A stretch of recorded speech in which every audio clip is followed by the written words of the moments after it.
네, 오늘 주시는 말씀은 요한계시록입니다. 요한계시록 21장 3절에서 7절. 요한계시록 21장 3절에서 7절까지 저와 여러분들이 한 절씩 나누어서 보겠습니다. 21장 3절에서 7절.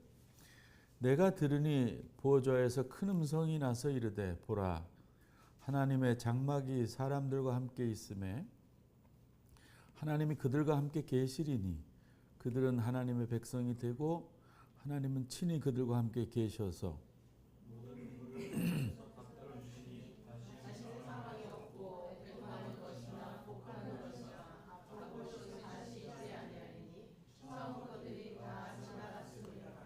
보좌에 앉으시니가 이르시되 보라 내가 만물을 새롭게 하노라 하시고 또 이르시되 이 말은 신실하고 참되니 기록하라 하시고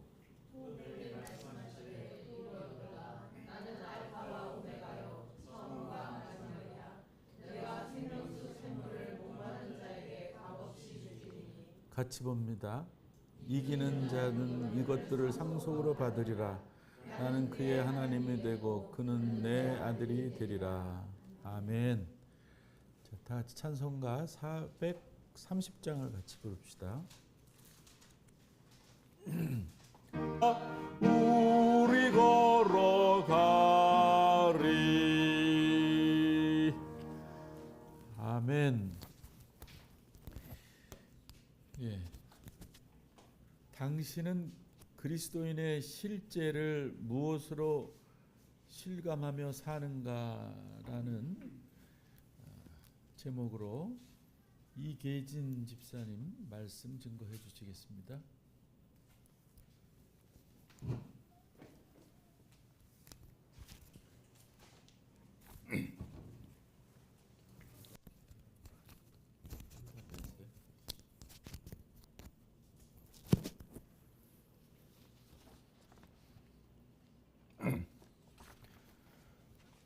제가 10여 년 전에 집사람과 교회를 다닐 때 거기서 성경 클래스 반에서 강사 노릇을 좀 얼마간 했었습니다.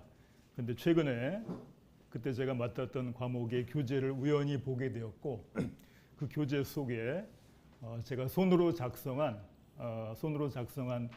제가 부연 설명하려고 손으로 작성한 메모지를 보는 순간 얼굴이 화끈거렸어요. 이유는 내가 이 정도의 식견과 인식 가지고 누굴 가르치려고 했었던가 좀 참담했었죠. 오늘 차를 타고 오면서도 똑같은 생각이었어요. 제가 오늘 준비한 게 여러 해가 지나고 나서 똑같이 그런 생각이 들 거다. 그럼에도 나온 이유는 이거 준비 과정에서 저한테 상당한 어떤 신앙적인 유익이 될 거라는 기대 때문이었습니다. 그런데 실제 그랬던 것 같은 느낌이 들었어요. 저는 목사도 아니고 신학 공부를 체계적으로 한 일도 전혀 없습니다. 그래서 이 자리는 설교라기보다는 나눔이라고 좀 이름을 짓고 싶고요. 하나님을 안 믿는 것보다 더 무서운 건 하나님을 잘못 믿는 거라고 생각을 합니다. 그 다음에 하나님을 잘못 믿는 것보다 더 무서운 건 자기가 잘못 믿고 있으면서 평생을 의심 한 번 안 하고 믿는 거죠. 그래서 저는 늘 제가 40대 중반에 시작을 해서 한 10년간 집에서 두문불출하고 신앙서적을 혼자 했거든요. 그러면서 늘 이제 기도가 건강한 신앙서적 만나게 해달라. 또 건강한 신앙의 멘토, 건강한 설교자 만나게 해달라. 건강한 신앙 공동체 만나게 해달라. 그런 기도였습니다. 목사님, 누르실까요? 제가 설교 원고를 준비를 해왔어요. 왜냐하면 말로 하는 것보다 전달력이 몇 배 더 많을 거라 기대를 하고 있고요. 그 다음에 제가 이 원고를 일부러 경어체로 안 썼어요. 왜냐하면 경어체는 전달력이 떨어지거든요. 그래서 평어체로 썼다는 거 이해를 해주시고요. 제가 그냥 쭉 읽어 나가겠습니다.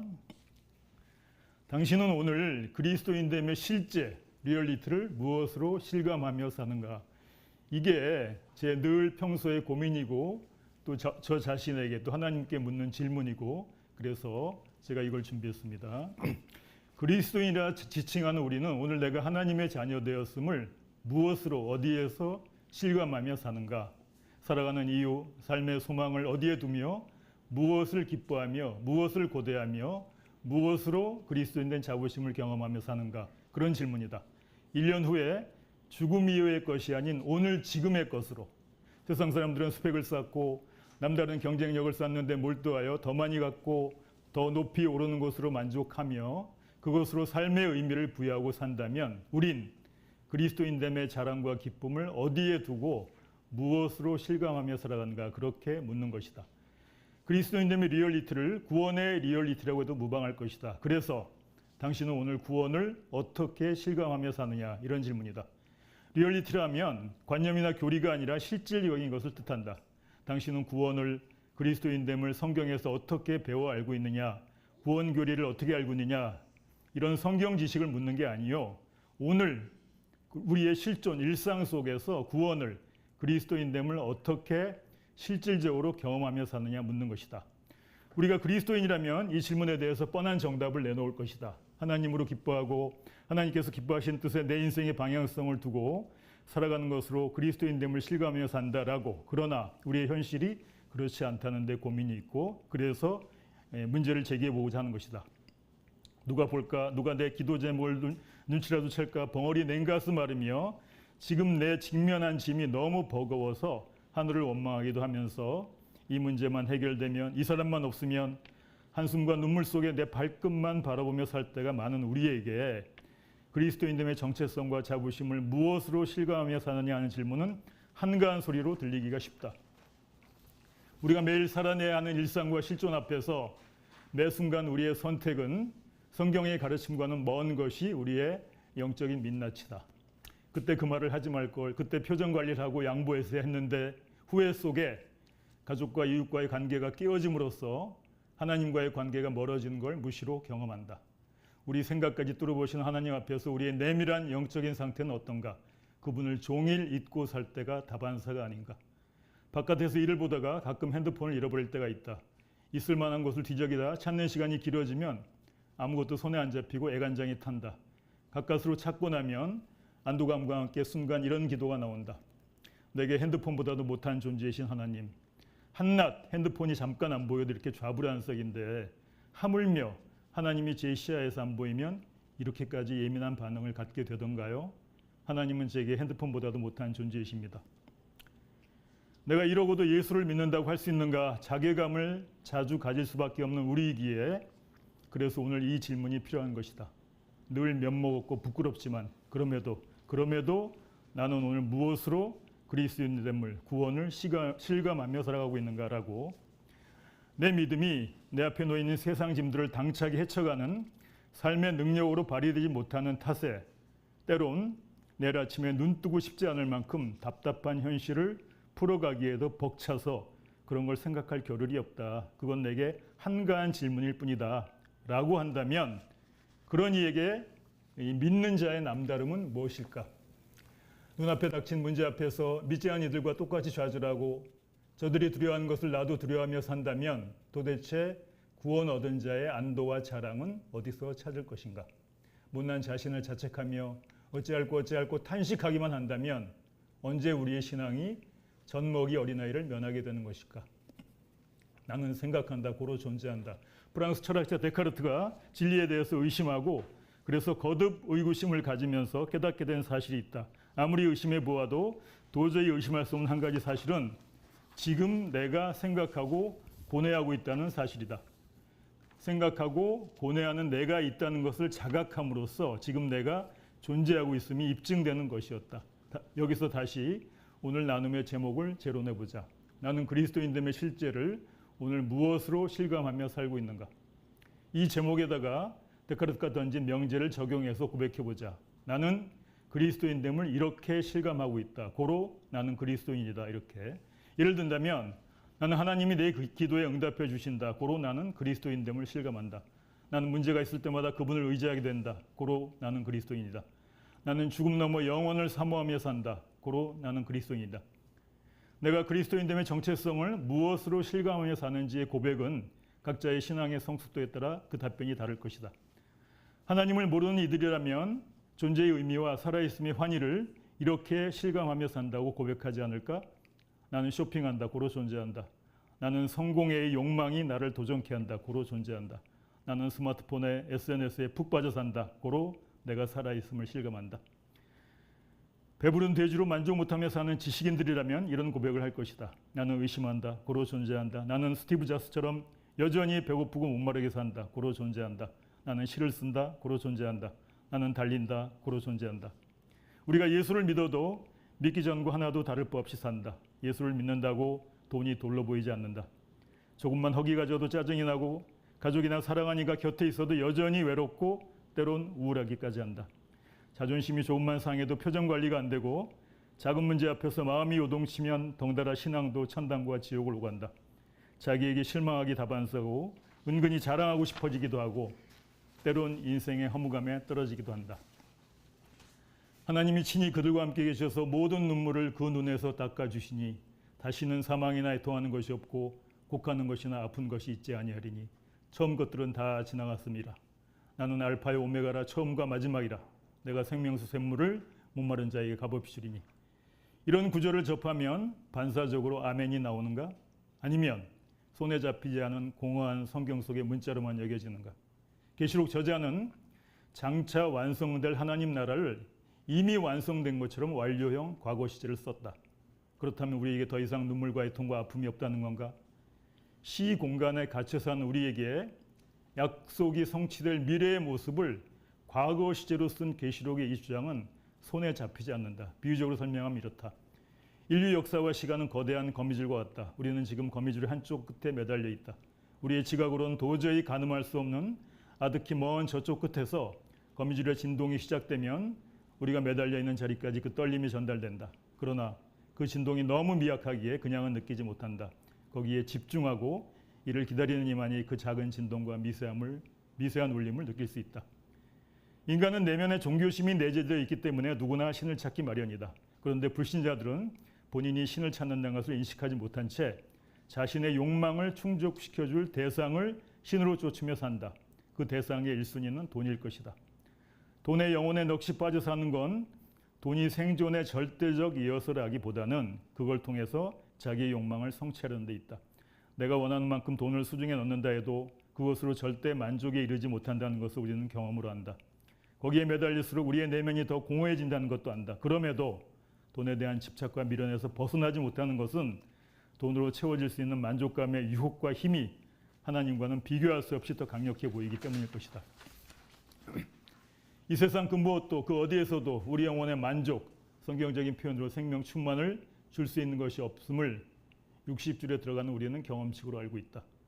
영혼의 만족, 생명 충만은 사랑하는 자식이나 배우자, 가족을 통해서도 채워질 수 없음을 또한 경험으로 알고 있다. 명절이나 생일 모임에 자식, 손자 등 가족과 함께 하는 행복한 시간은 순식간에 지나가고 모임이 끝난 자리엔 쓸쓸함만 남는다. 축제나 파티가 끝난 뒤엔 충만함이 아니요 오히려 아쉬움, 허전함, 공허감이 몰려온다는 것을 우리는 수없이 경험한다. 그 어떤 황홀한 경험도 그때뿐이요 다 지나가는 것이요 우리 내면을, 영혼을 지속적으로 충만하게 채워주지 못한다. 왜일까? 생명 충만은, 영혼의 만족은 오직 하나님을 통해서만, 하나님과의 관계 안에서만 가능하도록 인간은 피조되어 있기 때문이다. 이걸 모르고 사는 불신자들은 돈이나 다른 욕망의 분출로 그 헛헛함을 채우며 살아가고 있다. 채워지지 않는다면 사는 게 다 그런 거지. 예사로 여기거나 인간의 숙명이려니 그러려니 하고 넘겨버린다. 인간은 자기가 인식하고 경험한 범주 안에서만 그 세계를 접할 수 있다. 아는 만큼 보이기 때문에 내가 깨닫고 내 영혼의 울림과 공명이 오는 만큼 그렇게 살아갈 수 있다. 하나님으로만 내 영혼의 생명 충만이 가능하다는 것을 안다면 이를 갈급해하며 이에 예민하게 반응하며 살아가려 할 테고 돈으로 자기 욕망을 채우려는 이는 갈수록 욕망의 늪에 더 빠져들 것이다. 지금 감당하기 힘든 고난을 당한 지체들에게는 생명순이 알파와 오메가니 애통하는 거나 곡하는 것, 아픈 것이 다시 있지 아니하리라. 이런 구절은 공허하고 한가하게 들릴 것이다. 우리가 신앙을 가졌다고 해서 내 발밑을 파고드는 고난을 거뜬히 극복할 수 없다. 왜? 기독교 신앙은 우리의 고난을 해결해주는 실용적인 종교가 아니기에. 예수가 선포한 하나님 나라와 가까이 왔다는 복음은 하나님 나라와 무관해 보이는 우리의 일상 앞에서 아무런 힘을 발휘하지 못한다. 우리의 일상은 여전히 목마르고 고통스럽고 눈물이 그치지 않기 때문이다. 또 매일 매너리즘에 빠져 살아가는 우리의 일상은 얼마나 상투적인가. 내가 존재한다는 것, 내가 매일 겪는 일상, 세상이 흘러가는 것, 내가 맺고 사는 인간관계나 인류 역사 이런 것들을 당연한 것, 뻔한 것으로 여기며 산다는 것이다. 매일 그날이 그날인. 그래서 인생 다 그렇지 뭐 하며 그러려니 하고 산다. 기껏 SNS에 내가 얼마나 행복한지를 자랑하는데 공을 들이며 산다. 돈 버는데 몰두하고 이웃과 가족 간의 갈등을 빚기도 하고 사랑하고 집을 장만하고 자식을 낳고 스펙을 쌓느라 안간힘을 쓰고 또 삶을 즐기며 살기도 한다. 우리의 일상과 매일의 실존에는 이율배반적인 양면성이 있다. 하나는 일상이 우리 인생의 절대적이라는 사실이며 또 하나는 이 일상에 빠져들어갈수록 우리 영혼이 공허해져 간다는 것이다. 일상이 함몰되어 갈수록 하나님과 멀어지면서 영혼은 병들고 파리해져 간다는 것이다. 며칠간 가족이나 사업장 일로 정신없이 바빠 하나님을 까마득히 잊고 지내면 하나님에게서 멀리 떨어져 나와 있는 듯한 소원함과 함께 영혼이 곤고해짐을 경험한 적이 없는가? 하나님 나라가 이 땅 어디에도 와 있지 않아 보이는 오늘 이 시대에 하나님 나라가 우리의 일상에 임했다는 선언을 우리는 오늘 어떻게 경험하면서 살 수 있을까? 그래서 나는 그리스도인됨의 실제를 오늘 무엇으로 실감하며 산다라고 고백할 수 있을까? 오늘 나눔의 주제에 대해서 내가 깨닫고 붙들고 있는 답은 이것이다. 일상의 심연, 일상의 깊이, 일상의 신비를 거룩한 낯섦으로 경험하는 것이다. 내가 없지 않고 지금 여기 존재하고 있다는 존재의 신비, 살아있음의 신비를 낯설게 경험하는 것이다. 일상의 신비, 존재의 신비란 도대체 무슨 말인가? 일상이면 일상이지 거기에 무슨 신비라고 할 것까지 있다는 것인가? 산다는 걸, 내가 존재한다는 것을, 나와 이웃들의 일상을 아무런 문제의식 없이 당연한 것으로 여기며 살다가 문득 근원적인 질문에 맞닥뜨릴 때가 있었던가? 나는 왜 여기 존재하는가? 사는 게 무엇인가? 왜 살아야 하는가? 왜 저 사람은 좋은 부모 밑에서 태어나 자기의 꿈을 원 없이 도전하며 살고 있고 왜 저 사람은 착하게 사는데 삶이 고단하기만 할까? 왜 전쟁과 사륙이 그치질 않고 예고치 않은 재앙은 닥치는가? 세상사와 삶과 존재의 근원에 대해서 논리적으로 스스로에게 납득할 수 있는 답을 갖고 있는가? 일상의 신비란 우리의 삶이 나의 존재의 근원이 확실하지 않다는 게 아니라 아직 그 실체가 드러나지 않아서 우리가 다 알 수 없다는 것이다. 나란 존재가 오늘 여기 이 시간 존재하기까지 무수히 많이 개입되었을 우연과 필연의 그 아득한 비밀과 또 창조주의 신비롭고 비밀스러운 간섭의 손길에 거룩한 의문을 품고 내 영혼의 촉수를 예민하게 세우며 살아가는 것, 그것이 일상의 심연, 일상의 깊이에 영혼의 눈이 열려지는 게 아닐까. 일상의 심연이란 표현이 낯설어서 그렇지 우리는 살아오면서 일상의 심연을 누차 경험해 보았다는 것이다. 일상에는 표면과 심연이 있다. 나이를 먹고 늙어가면서 젊었을 때는 보이지 않던 삶의 비밀, 인생의 신비가 문득 낯설게 다가오면서 눈이 밝아지는 느낌이 있던가? 늘 예사롭게 여기며 무심히 지나쳤던 어떤 대상이, 어떤 상황이 문득 낯설고 새롭게 다가오는 경험 말이다. 그것이 일상의 심연 경험일 것이다. 승승장구하던 벤처사업가가 갑자기 부도가 나 파산 직면에서 자살을 고민하다가 그 나락 속에서 문득 인생에 대해서 새로운 눈이 띄어지면서 돈벌이와는 무관한 길로 남은 인생을 살기로 결심하는 것이 그렇다. 병원에서 시한부 선고를 받은 환자가 기적적으로 회복된 이후에 퇴원하면서 이전의 삶과는 완전히 다른 방향성으로 여생을 살기로 결심하는 것. 욥이 절망의 나락에 떨어졌을 때 이제껏 모르고 살았던 존재의 신비, 삶의 깊이에 새롭게 눈이 띄어졌던 경험, 그것이 일상의 심연, 존재의 신비 경험이 아닐까. 인생의 막다른 골목에 이르면 인간은 누구나 신이나 무당을 찾기 마련이듯 우리가 생내적으로 거부하고 두려워하는 고난이나 인생 막장으로 추락해버리는 시간들이 이제껏 모르고 살았던 인생의 심연을 새롭게 직면케 하는 결정적인 전환점이 되어지는 경우가 얼마나 많던가. 절대 다수의 사람들은 일상의 표면만을 보고 살지만 심연을 들여다볼 수 있는 눈을 가진 이들이 있다. 신학가, 영성가, 철학자, 시인, 예술가들이다. 이들의 공통점은 영적인 감수성이 예민하다는 것이다. 우주 정거장에서 오랜 기간 머물다 지구로 귀환한 우주인들이 땅에 발을 내딛는 순간 온 몸으로 산들바람을 느끼고 풀냄새, 흙냄새에서 더할 수 없는 황홀감을 느낀다고 한다. 지구를 떠나기 전에는 늘 경험하며 예사롭게 여기던 것들이 낯설게 신비롭게 다가온다는 것이다. 신이 오직 나 하나만을 위해서 빚어 놓아주신 선물인 양 보석으로 빛으로 거룩한 낯섦과 설레임으로 사람이 사물이 다가오는 것을 경험한다. 그가 지구를 떠나 있던 시간이 귀환 후에 일상의 심연을 새롭게 발견하는 눈을 갖게 해준 것이다. 당신은 나란 존재가 없지 않고 오늘 여기 존재하고 있다는 것이 문득 낯설게 다가오는 경험이 있던가? 가족으로 맺어지고 이웃으로 만나게 된 인간관계가 문득 신비롭고 낯설게 다가올 때가 있던가? 내가 접하는 피조물 속에 은밀하게 깃들어 있는 하나님의 창조의 신비나 창조의 비밀이 문득 거룩한 낯설므로 다가오는 경험 말이다.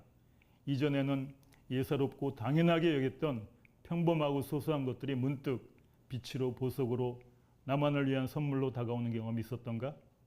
그것이 존재의 신비, 일상의 신비, 일상의 심연 경험일 것이다. 그것이 바로 하나님 경험, 구원 경험이요 하나님 나라 경험이 아닐까?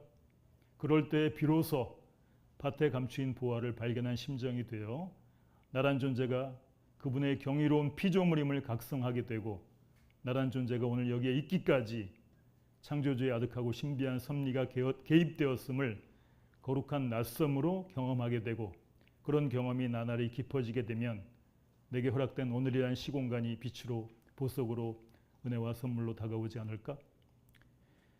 진정한 시인이라면 언어가 자기에게 말을 걸어오는 세계로 들어가고 진정한 음악가라면 악보가 그에게 춤을 추며 다가오는 세계로 들어가는 것처럼 그가 그리스도인이라면 살아있다는 것이 오늘 여기 존재한다는 것이 그분의 은혜요 선물임을 깨달아 이를 기뻐하며 나를 지으신 그분과 인격적인 교제와 소통을 더욱더 갈망하게 되지 않을까? 하나님이 살아계신 가장 큰 증거는 오늘 내가 여기 존재하고 있다는 것이다. 어느 신학자의 일갈처럼 기적이란 무리를 걷고 물을 포도주로 만드는 게 아니요 오늘 내가 여기 존재하고 있다는 것.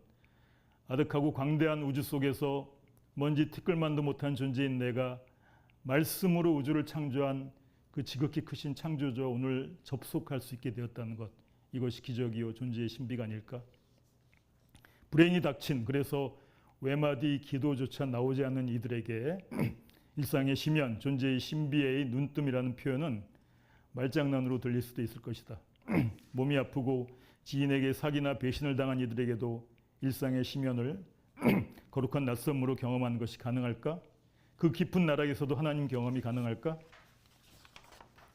절망하고 염려하고 두려워하는 가운데서 어떻게 하나님 찬양이 가능하단 말인가? 외양간에 소가 없고 우리의 양이 없고 포도나무에 소출이 없음에도 구원의 하나님을 기뻐했던 구약의 그 하박국 같은 대선지자에게나 가능한 일이지 우리 같은 범부가 근심과 한숨 가운데서 살아있음의 신비와 존재의 기쁨을 발견하고 그래서 거기에서 하나님을 찬양한다는 것이 가당키는 한 일일까? 이는 그가 영적으로 얼마나 준비되어 있느냐에 달린 문제일 것이다. 절망의 나락에서조차도 하나님을 찬양할 수 있는 이유를 찾아내는 게 바로 그가 가진 영적인 힘이요 신앙의 비밀이 아닐까? 기뻐할 만한 일 앞에서 하나님을 기뻐한다면 이방인과의 다름이 무엇일까? 하나님 나라는 밭에 감추인 보화와 같다고 한다. 하나님 나라는 하나님의 통치, 하나님의 다스림, 구원, 생명 경험, 자유, 해방, 안식이라 할 수 있다. 여기서 밭은 무엇인가? 우리의 일상이요 매일의 실존이다, 삶이다. 하나님 나라는 은밀한 장소나 귀중한 곳이 보관될 만한 특별한 어딘가에 숨겨져 있지 않다. 절대 있을 리 없다고 여겨질 만한 밭. 매일 그날이 그날 같은 우리의 일상 속에 숨겨 있다는 것이다. 왜 숨겨 있나?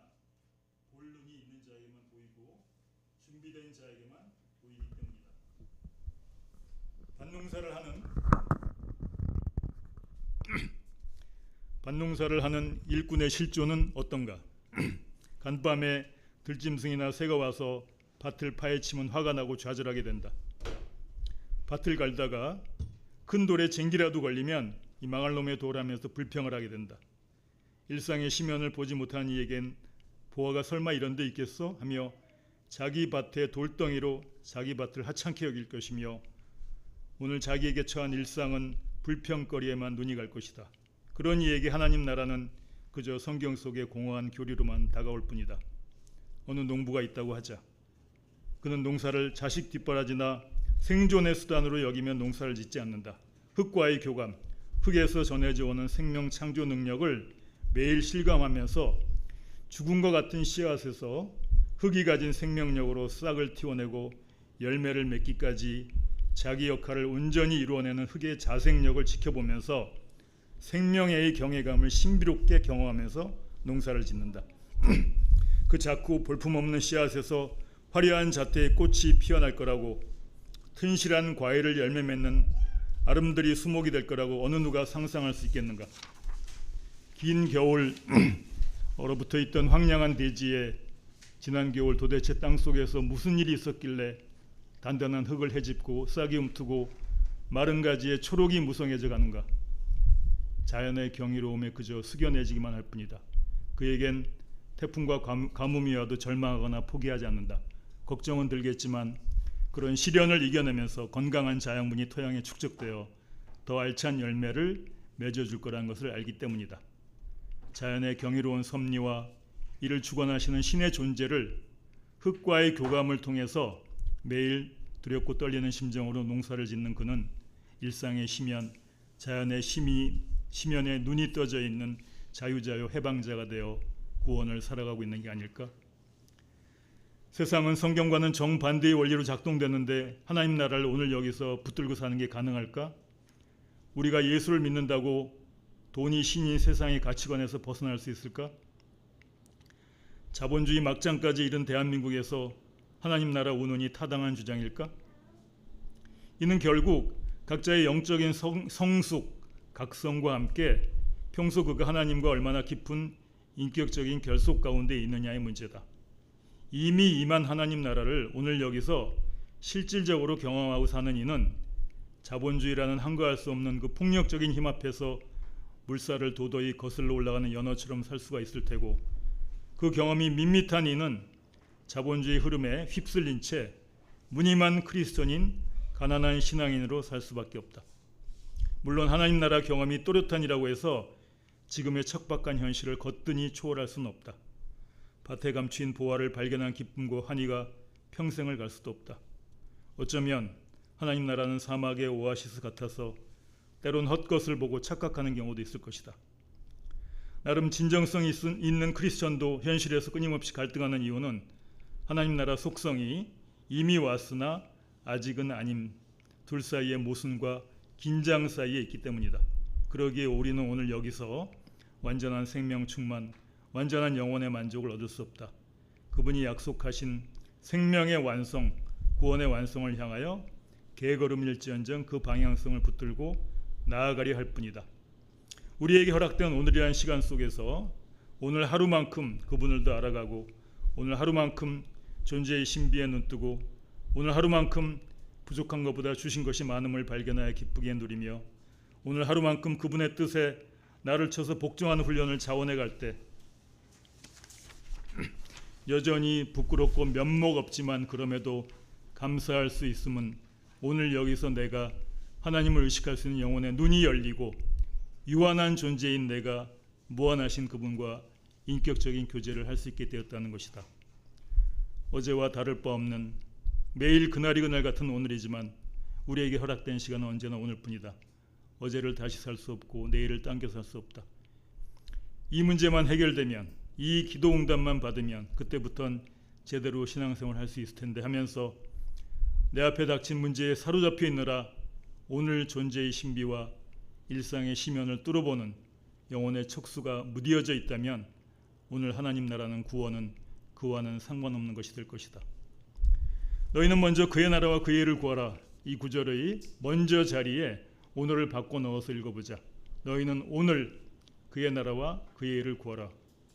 표현은 구하라라는 명령형으로 되어 있지만 하나님 나라로 초대하시는 그분의 애타는 권면이 전해져 오지 않는가? 너희는 내가 이미 이루어 놓은 하나님 나라와 하나님의 나의 의를 오늘 여기서 누리며 살아라. 죄와 죽음에서 해방된 자유자요 해방자로 존재의 기쁨을 오늘 누리며 살아라. 택하신 백성들에게 호소하시는 그분의 연민과 사랑, 긍휼의 손길이 전해져 오지 않는가? 일상의 심연을 뚫어볼 수 있는 영적인 눈이 없으면 일상의 표면에 일희일비하며 살 수밖에 없고, 그런 이는 오늘이란 시간을 속절없이 흘려보낼 수밖에 없다. 오늘 여기서 구원을, 하나님 나라를 살지 못한 이에게 구원은 내일 이후로 미루어지는 게 아니요 관념과 지식으로서의 건조한 구원 교리만 축적되어 갈 뿐 하나님 나라는 영혼의 생명 충만한 그림의 떡이기만 할 것이다. 하나님을 만나기 전까지 내 영혼에 안식이 없었다는 어거스틴의 고백처럼 이 세상 어디에서도 그 무엇으로도 그 누굴 통해서도 내 영혼을 생명 충만케 해줄 수 있는 대상이 없음을 절감하고 있다면, 그래서 하나님으로 충만해지기를 갈급해한다면 그는 하나님을 만날 수 있는 유일한 시간인 오늘을 허투루 보내려 않을 것이다. 오늘이란 시공간 속에서 내가 만난 이웃과 또 맞닥뜨리는 모든 정황을 드러난 모습 그대로 판단하려 않는 그는 요동치는 일상사에 일희일비하며 살지 않을 것이다. 근심스러운 일을 맞닥뜨리게 되면 자신도 모르게 한숨과 탄식이 나오겠지만 폭풍 후에도 깊은 호수는 그 표면만 일렁이고 마는 것처럼 일상 속에서 나를 향하신 선하신 손길, 창조의 비밀, 세상을 향한 연민과 오래 참으심을 예민하게 감지함으로써 하나님의 자비, 선하심, 나란 존재의 신비, 피조물 속에 깃든 창조의 능력이 거룩한 낯섦으로 다가오는 경험이 있을 것이다. 마치 김춘수 시인의 시꽃처럼 내가 그의 이름을 불러주기 전에는 그는 다만 하나의 몸짓에 지나지 않았다. 내가 그의 이름을 불러주었을 때 그는 내게로 와서 꽃이 되었다. 사랑하는 연인들에게는 함께 있는 시간에 마주하는 초라한 밥상도 세상 남부럽지 않을 것이고, 우울한 날씨조차 자신들을 위한 선물로 여길 것이다.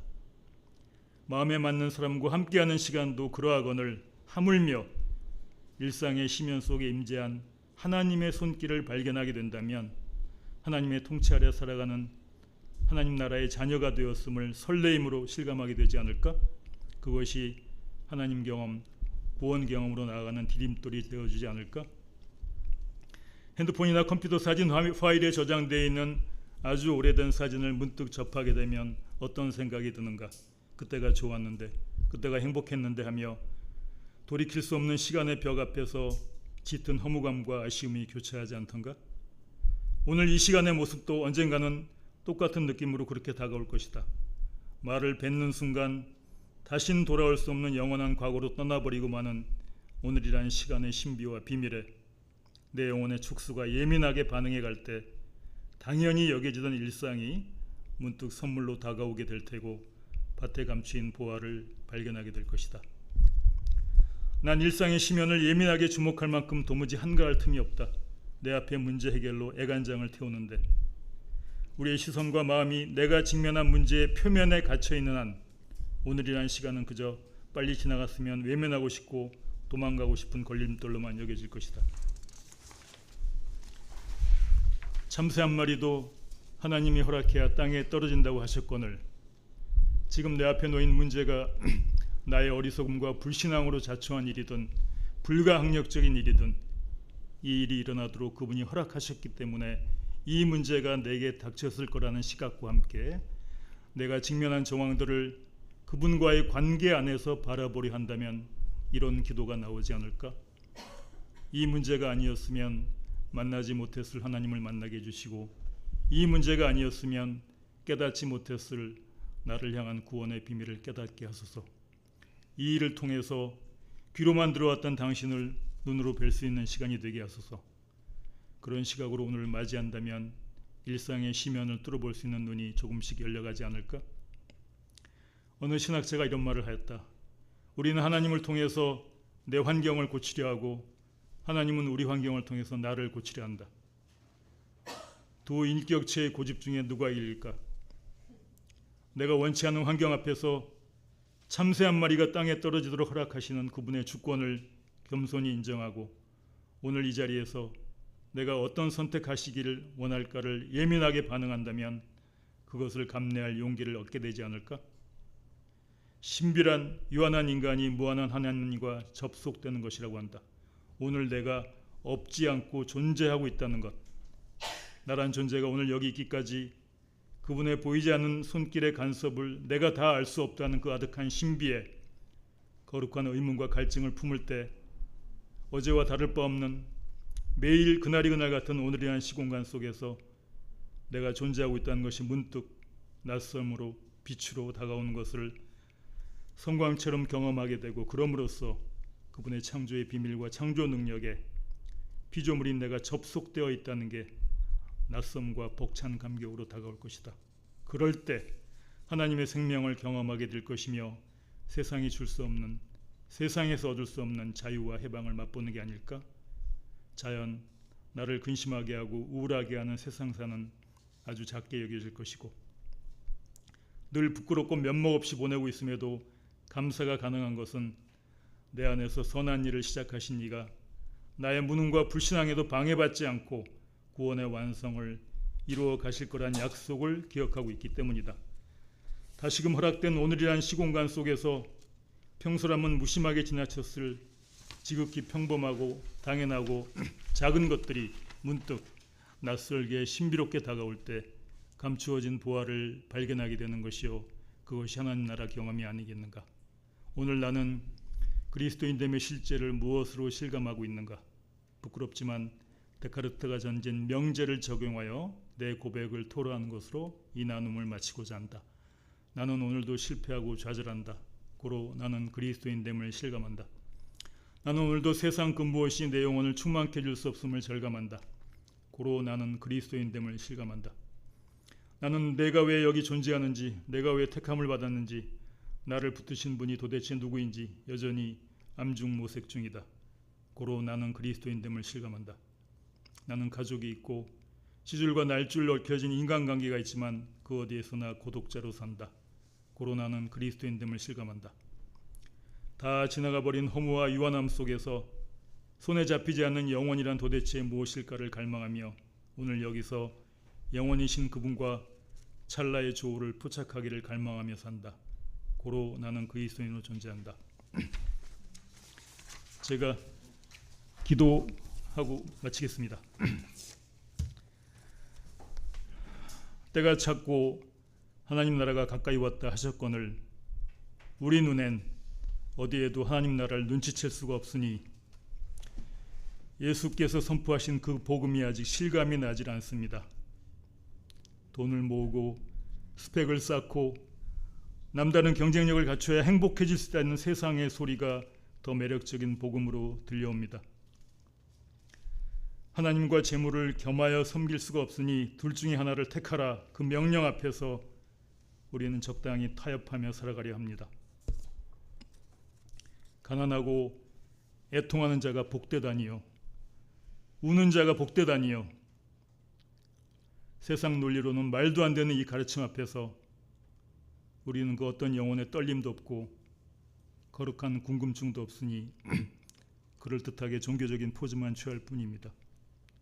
그러니 우리가 가지고 있는 이 어줍지 않은 믿음은 도무지 세상을 이기는 삶의 능력으로 발휘되지 못합니다.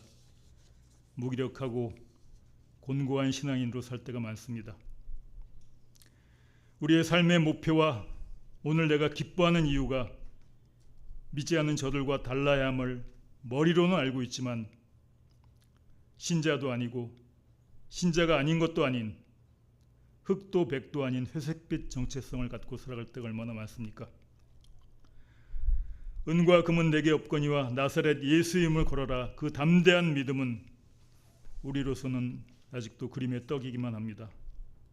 그럼에도 오늘 이 모습 이대로 나왔습니다.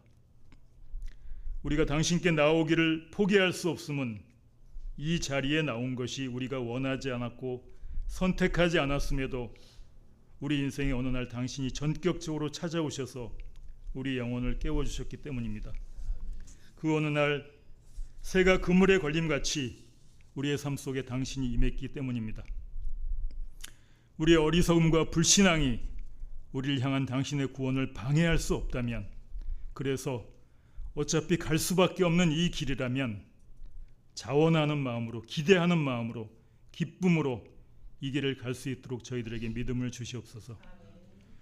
우리에게 허락된 오늘이라는 시간이 어제와 다를 바 없는 매일 그날이 그날인 당연한 것이 아니요, 하나님께서 그 신비한 창조의 능력으로 우리에게 허락해 주신 보물이요 선물임을 알게 하셔서 오늘이란 시공간 속에 깃든 하나님 나라를 거룩한 낯섦으로 경험할 수 있도록 우리의 영적인 눈을 열어주시옵소서. 이 모든 말씀을 예수님 이름으로 기도드립니다.